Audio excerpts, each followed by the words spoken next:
my name is May and I'm from the USA.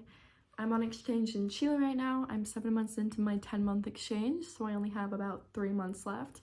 And I just wanted to talk about how you can become an exchange student and the things that you should think about before you apply and how you can prepare to become an exchange student. So, yeah. Okay, the first topic I want to hit is the program. So I'm in a program called the Rotary Youth Exchange Program, and I honestly think this is the best program that you can go on exchange with. I think that they're really good at what they do, and I think that you are safe with them. And so I just wanted to talk about if you're in the USA, I'm pretty sure there is a district in every state. So districts are like just a bunch of towns put together with exchange students or people who want to go on exchange. There are two names. There's inbounds and there's outbounds. So inbounds are people who are on exchange right now in your country or in another country.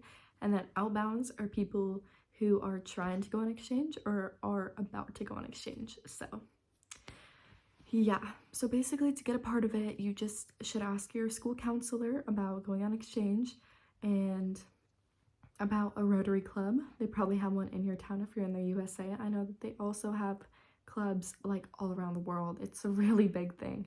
So chances are if you ask someone in your country, you will find one. It's a really good program. And if you're gonna want to exchange, I recommend that you should use this program because it's probably the safest one out there right now. So there are rules to Rotary. There is no dating, no drugs, no drinking, no tattoos, no piercings, and no sexual activity. I don't know how to say. I don't know what's gonna get taken down on YouTube. There's also something called the 3-month rule, which is you can't talk to your parents for 3 months. It sounds really bad, but honestly, you really don't have to go with it, to be honest, because not every country says this. I don't know. I guess my district said it and some other districts in the US, but I guess it isn't a common thing. You're just not supposed to talk to your family for 3 months. That's what they tell you, because it will make you really homesick. Or that's what they say, and it will make you want to go home, which I partially agree with it. I don't think that you should spend your whole day talking to your family, like from home, because you can't live in 2 places at once, you know? But I think that it's okay to want to check up on your family. I talk to my mom almost every day just to see how she's doing, to make sure everything's okay, and nobody's hurt, everyone is fine. And so honestly, when I don't talk to my family for like a couple of days, I kind of start to get homesick because I think it's harder when you're not talking to your parents at all. Like, okay, I know it's different for everybody. So if it makes you feel better to not talk to your parents for 3 months, then don't do it. But for me, it makes me more homesick not talking to my parents. So yeah, I just wanted to say that. The exchange is for a 10-month period, so, or it can be almost 11 depending on when you go home. I got here the 17th of August 2024 and I am leaving the 24th of June 2025, and so it's about 10 months. Yeah, so yeah, 10-month program. You don't go home at all during your program. You shouldn't go home. I'm gonna talk about going home later, okay? The next thing I'm gonna talk about is kind of what you're getting yourself into. Obviously, I already talked about you're not gonna see your family for 10 months, but you're gonna feel really lonely when you go on exchange. I think a lot of people romanticize it, which is a good thing because it's a really good thing. It's a really exciting thing to go on exchange, but there's also ups and downs to everything. Like, for example, the language. You should definitely study before you come, but no matter how much of the language you think that you know, it's not enough because when you're on exchange, you're living in it constantly and you realize you really don't know that much. I thought I knew a little bit of Spanish before I came here. Oh my gosh. I was like, what are these people saying to me? And it feels so hard in the moment, and it's so frustrating when you don't understand, but just know that there are other people who feel the same way as you, and your host family should be understanding because you've never learned the language. You know, if you're American, you start learning a language, I think when you're like 15, or that's when I started taking my first language class. So yeah, there's that. So not to give it a bad look, but just realize that not everything is sunshines and rainbows, especially on exchange. And you're gonna have some downtimes, especially during the holidays. I think homesickness gets really bad when you're not with your family for the holidays. Like for Christmas for me was really hard because I think it gets harder because you see everybody with their families having fun and your family is in a whole nother country, you know? But yeah, your family can also visit you. That's a whole nother thing. Your family can visit you after I don't know how many months. Like I think they want it to be after 5 months, so after half your exchange is done. So I'm not completely sure about that because different rotaries have different rules. I also want to talk about grades. So if you're watching this, I'm assuming you're probably a freshman or sophomore in high school. That's kind of the time that you go on exchange or get it's like oh it's like a year and a half long process, basically preparing to go on exchange. So if you start your freshman year, you go your junior year. If you start your sophomore year, you go your senior year. I'm technically in my junior year right now, so I started thinking about exchange my freshman year. And so grades, you kind of have to be prepared for the worst, basically. So for me, my grades do not transfer.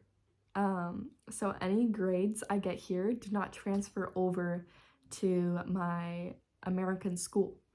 And so since I'm a junior and I'm basically missing this whole entire school year, I have to do 2 school years in 1 year. Basically, my senior year is gonna be 2 years. But it also really just depends on your school. You can communicate with them about it, especially if it's like a while away. So you can make things work. And I know I'm getting language credits because obviously you're here for 10 months, you're speaking another language. They should at least grant you that.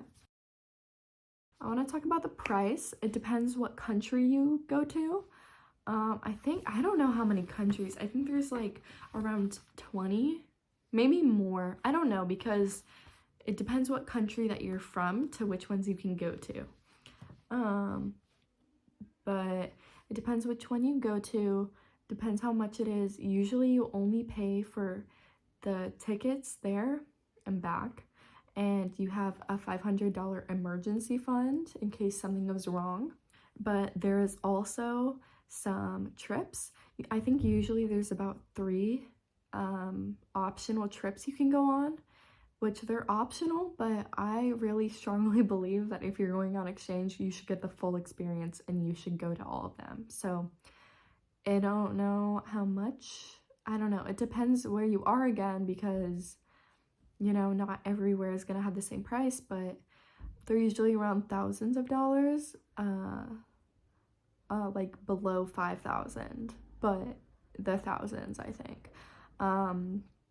And so I really strongly believe that you should go to those because that's where all the exchange students bond. That's where you're going to make your friends. That's where you're going to get your close friends.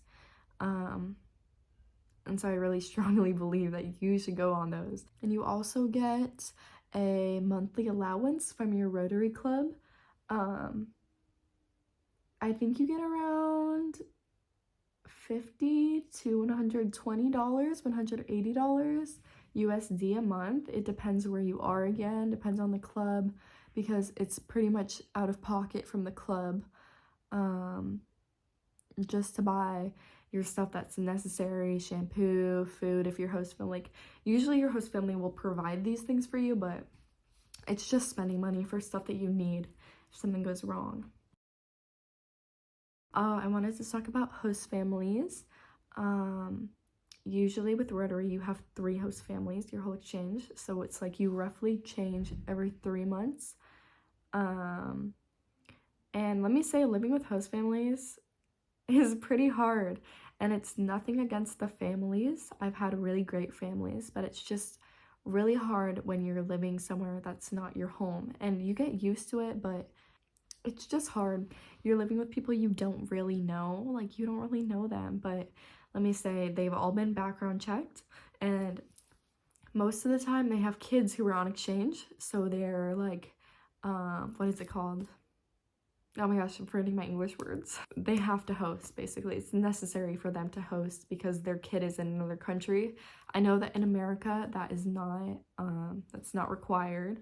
So they strongly suggest that you host if you go on exchange, just to help, but it's not required because the US is so big, you know, they have so many places. But being in host families, you really have to get used to adjusting to how other people live, like the times that you shower, the things you eat, what you say. It's not even like what you say, it's just your manners and stuff, especially when you're in a country like in Asia or in Latin America. They have very different like customs than us. Like, you don't leave the table until everybody is finished eating, you do the kiss on the cheek thing, just that kind of stuff. I think the biggest advice I have for exchange is don't go home. If you're on exchange, please don't go home because you're severely going to regret it. You are not going to be happy with yourself if you go home, because this is like a once in a lifetime opportunity and you need to take it.